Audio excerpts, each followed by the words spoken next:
Welcome to Mission Minute News. I'm Dominican Sister Jean Harris. First, the headlines. Fewer Catholics in the pews. Worsening crisis in Myanmar. Why Easter changes every year. Children compose Pope's Via Crucis. Focus on youth in Zambia. And Palm Sunday bombing. Fewer Catholics in the pews.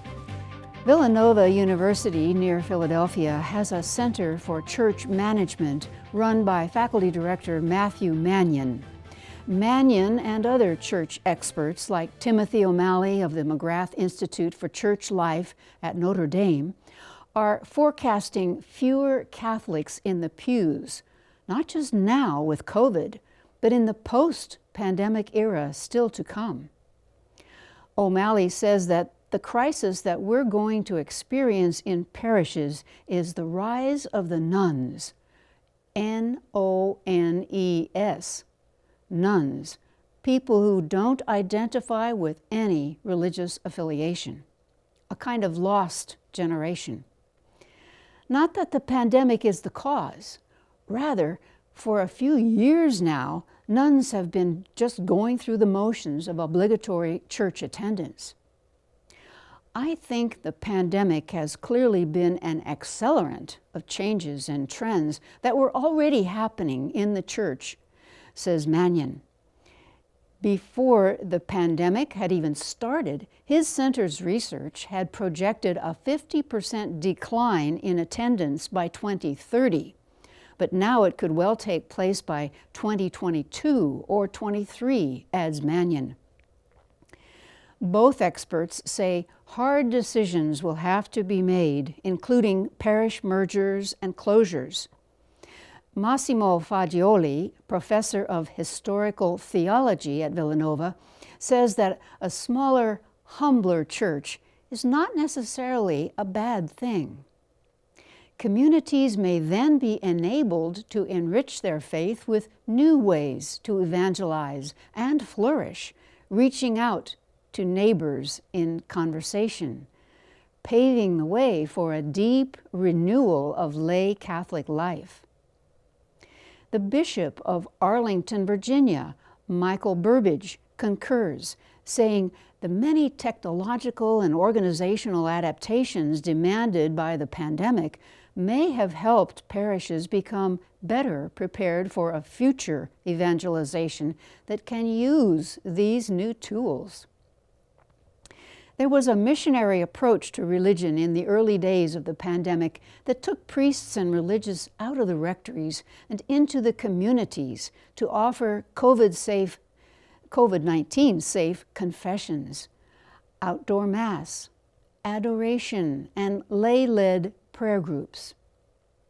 Marie Miller of St. Thomas More Church in Allentown, Pennsylvania, marveled at the creativity of her parish in providing a pandemic-safe liturgy, and she really liked worshiping outside in the fresh air. I hope they keep something like this after this whole coronavirus pandemic is behind us, she said. O'Malley hopes to see continued creativity and participation in the digital space as well. Worsening crisis in Myanmar. Father Marius Kubista, one of the 3 SVDs working in Mwambi, Myanmar, informs us about the worsening political situation in the country.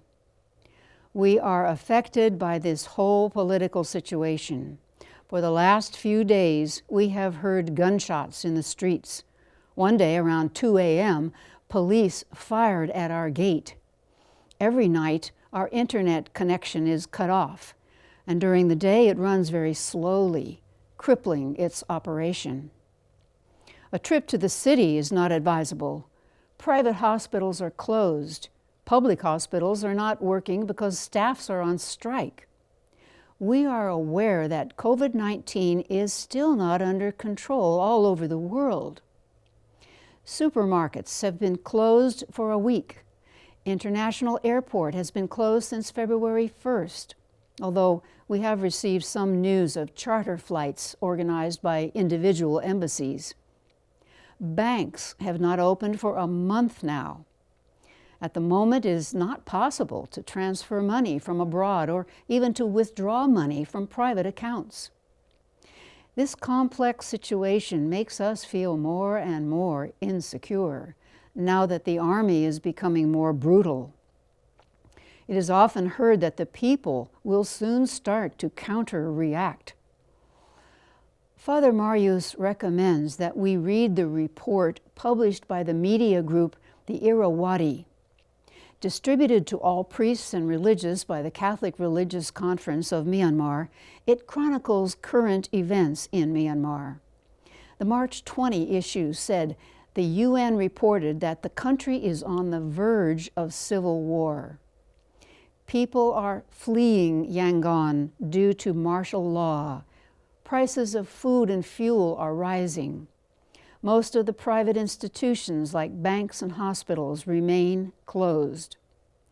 Our confreres in Myanmar, Father Marius, Tuyen Tan Hong Michael Nguyen, and Devasagayam Savaryapam know that if the situation goes beyond control, they can contact their respective embassies for evacuation flights and leave the country. Why Easter changes every year. Are you trying to remember why the date for Easter, unlike Christmas, changes every year? In the early church, there were varying dates to celebrate Easter. However, the First Council of Nicaea in 325 fixed the calculation using the Gregorian calendar. Easter, the resurrection of our Lord, is to be celebrated on the first Sunday after the first Paschal full moon following the spring equinox, making the earliest possible date for Easter March 22nd, and the latest April 25th.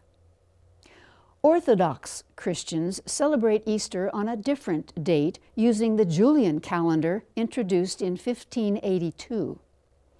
This calendar calculates a slightly longer year, which puts Easter about 13 days behind the Roman date. The Roman Catholic determination is based on the celebration of Jewish Passover because, as recorded in the Bible, Christ's death occurred during this Jewish festival, commemorating their exodus from slavery in Egypt to freedom. Passover is celebrated, according to Mosaic law, on the 15th of the month of Nisan, which marks the first new moon of spring. Children compose Pope's Via Crucis. To prepare the meditations for the Vatican's Good Friday Way of the Cross, Pope Francis chose children from a Roman parish, a group of scouts, and young people from 2 family shelters.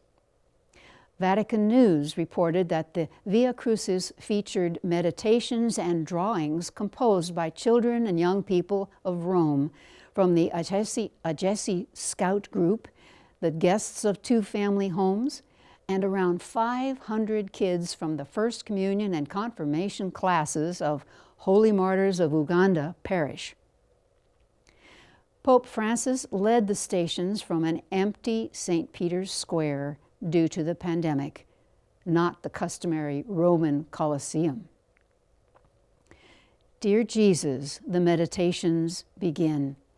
You know that we children also have crosses, that they are neither lighter nor heavier than those of grown-ups, but that they are true crosses, that we also feel heavy at night, and only you know them and take them seriously.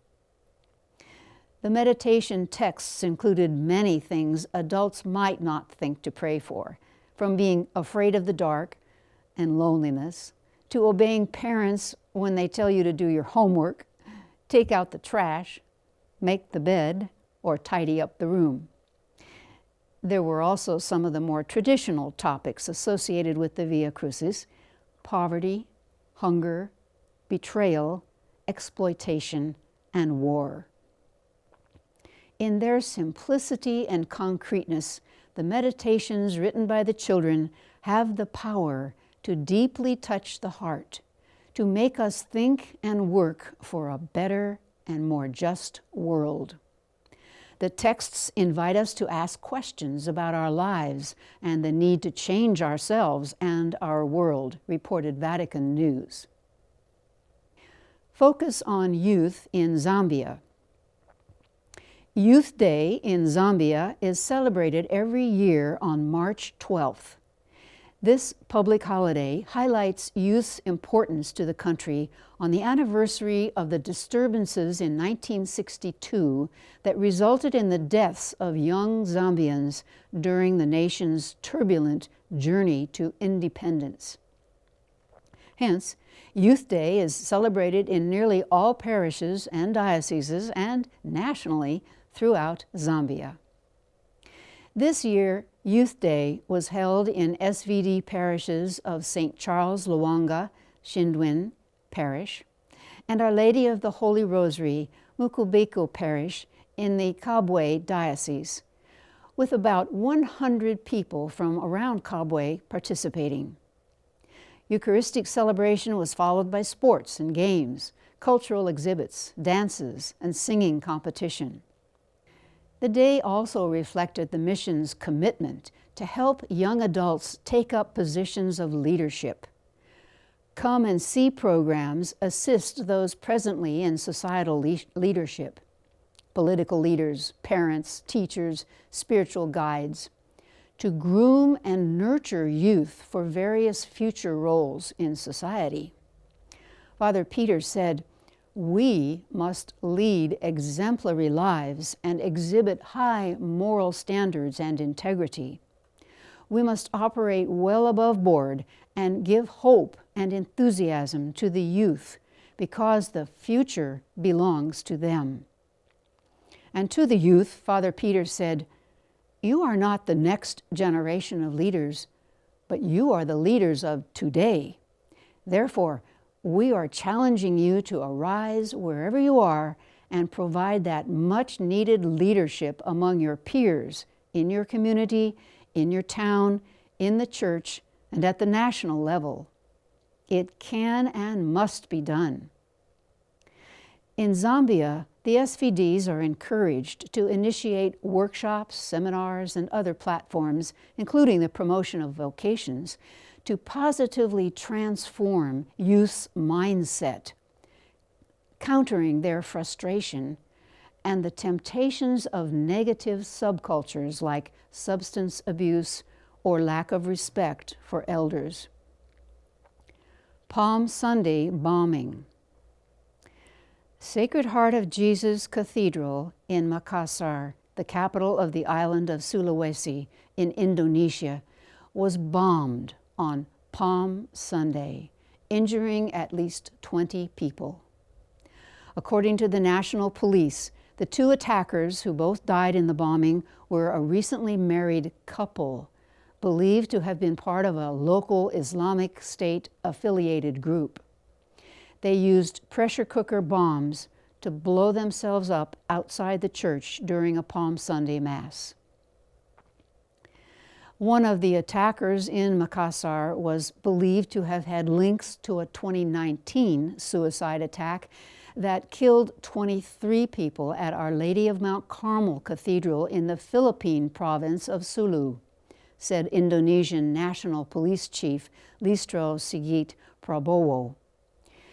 Cardinal Ignatius Suaryo, Archbishop of Jakarta, said that the attack on the first day of Holy Week shocked everyone in Indonesia, not only Catholics, adding that leaders of all religious communities condemned the brutal violence.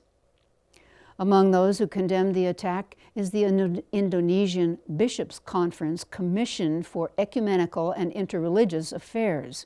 They said that the suicide bombing is not only the concern of Catholics, but also the concern of the entire nation and the Indonesian state.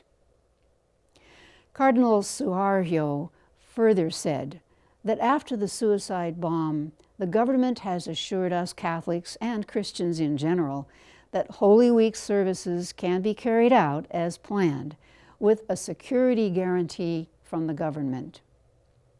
To this day, no other church bombings have occurred after that sad Palm Sunday.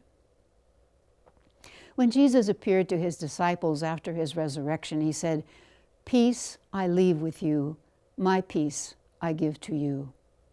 Do not let your hearts be troubled." Now that Holy Week is complete and the Easter season begun, we join the rest of the world praying that peace and joy might reign. Resurrection, the movie. President of Lightworkers Media, the Family and Faith Division of MGM, Roma Downey and husband Mark Burnett are at it again. Miniseries The Bible for the History Channel and feature films Ben-Hur and the Son of God are now complemented by their latest film, Resurrection, available on streaming service Discovery. Sometimes overheated in places, the dramatization covers the death, rising, and ascension of Jesus, who is played by Juan Pablo Di Pace, as well as the coming of the Holy Spirit at Pentecost. Writer Simon Block and director Kieran Donnelly examine the impact of these events both on the followers of Jesus, Mary, Peter, and John, and on his opponents, Pilate and Caiaphas. Catholics will appreciate the centrality of the Blessed Mother, who alone displays unwavering faith that Jesus' prophecy of his return from the dead will be fulfilled. Similarly, the depiction of Peter as the unquestioned leader of the apostles and of the whole nascent Christian community is in keeping with Catholic theology.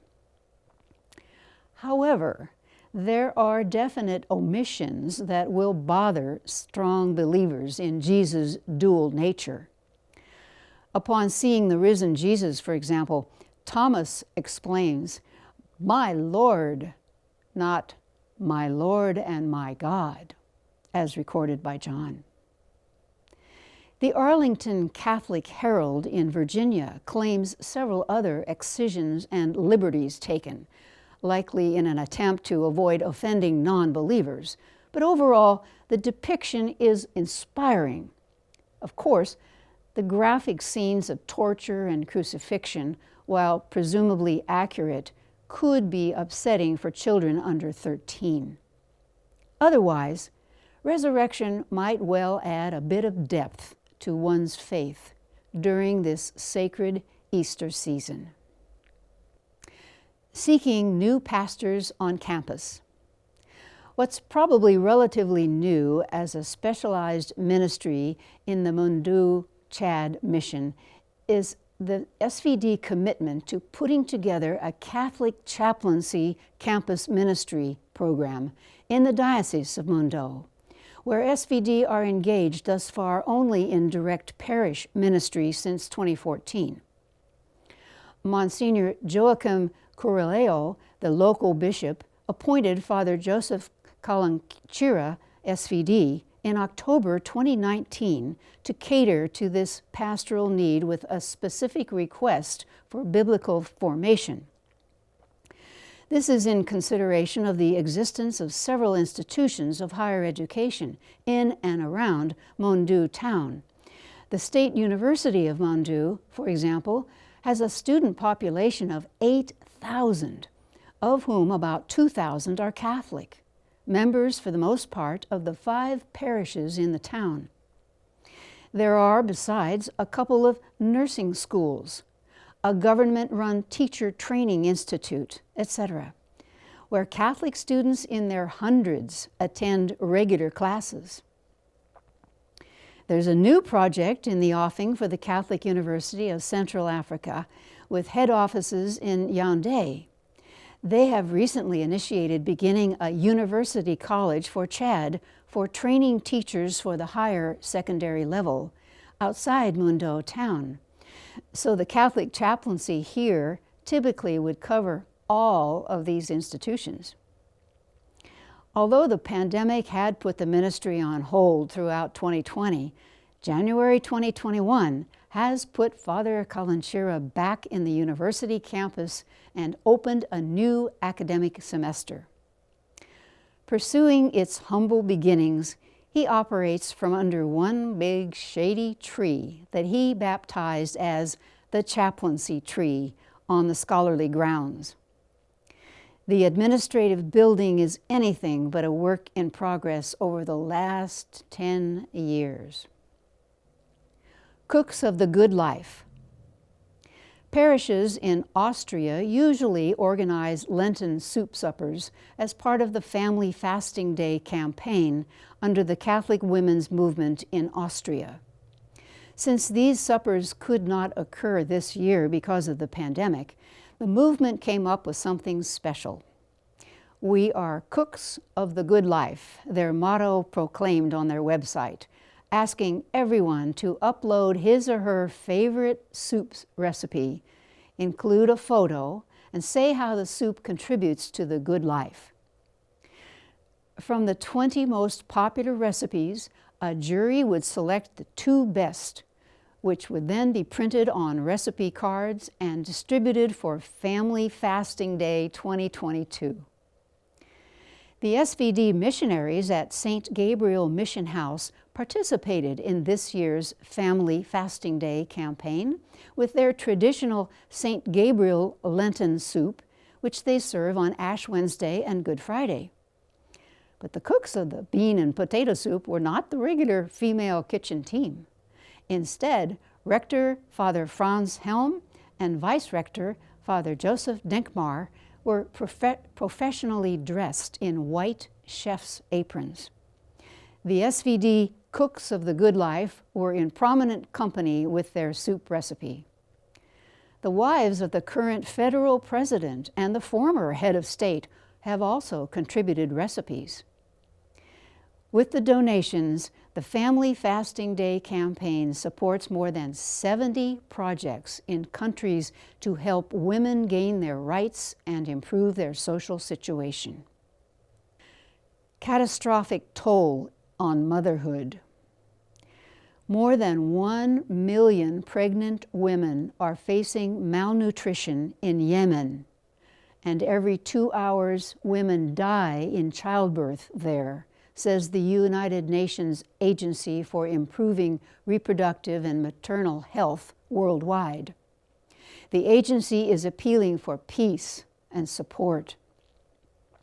Yemeni women and adolescent girls are bearing the brunt of 6 long years of grinding conflict, made unimaginably worse by COVID-19, and now the threat of famine, said Dr. Natalia Kahneman, Director General of the UN Population Fund, at the conclusion of a 3-day visit to that war-torn country.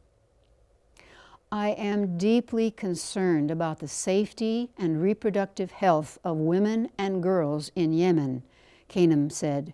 "More than 1 million pregnant women are at risk of acute malnutrition, and this number could double if we do not take urgent action." Visiting a hospital in Aden, Kahneman realized the toll the war had taken. "I've been in many maternity wards. They're usually a place of joy. But in Yemen, I witnessed the devastation of malnutrition and hunger, with newborn babies on feeding tubes and mothers weakened by fear and exhaustion. The women and girls of Yemen deserve peace. For too long, they have been caught up in a conflict that is not of their making," Kahneman said. "Their very survival depends upon increased international support and funding. It is heartbreaking to see fellow members of the human family in such dire conditions. I call on world leaders to respond urgently, work in solidarity, and stop this needless suffering." The UN Population Fund is a long-standing partner in Yemen, providing more than half of all health facilities with the essential life-saving medicines to support women's health. Kahneman said she was struck by the resilience of Yemeni women who, despite the horrors, are still looking forward to a better future. A different sort of prison ministry. Brother Bernard Spitzley, SVD, a missionary in the Caribbean islands for many years, now shares an interesting experience he had recently. On March 10/11, I spent more than 9 hours, complete with handcuffs, in a lockup at the Halfway Tree Courthouse here in Jamaica. I had signed bail to help a person from our church who had a brush with the law. I escorted him to the first court hearing, but unbeknown to me, he failed to show up for his future court dates. Since I was his surety bond, I was placed under arrest. I was summoned to the courthouse and arrived at the appointed time. They welcomed me with a card that said prisoner and my name typed on it. I was escorted to a tiny cell about 6 by 8 feet, after which 7 other people joined me. So much for social distancing. Let me tell you, it was pure hell. At the hearing, I was notified that I could be arrested again if this person was found on church property. The next morning, there he was, sleeping on the grounds. So I contacted the police, who had arrested him again. I was lucky not to be arrested a second time, and especially fortunate not to return to that lockup. Please do not ask me to bail you or anyone else out. Knowing that I had been a wanted man was certainly disconcerting, but on the other hand, part of our missionary ministry is walking with others in their time of need, and that can involve putting our name on the line for them and accepting risk as a person for others, reflects Brother Spitzley. So many helping so many. Many people are helping others, a positive result of the COVID-19 pandemic. Co-founder Matt Barnett of Dream Center, a nonprofit organization in Echo Park, Los Angeles, has been helping people experiencing housing and food insecurity for over a year. They just handed out their 5 millionth meal, an amazing milestone. They also have a mobile as well as a drive-through food bank. 42 families have been provided housing, and 60 students have received free tutoring 5 days a week. Another organization, Sky Blossom, lists 24.5 million teens, most with jobs and or school, who are caring for their veteran parents or grandparents.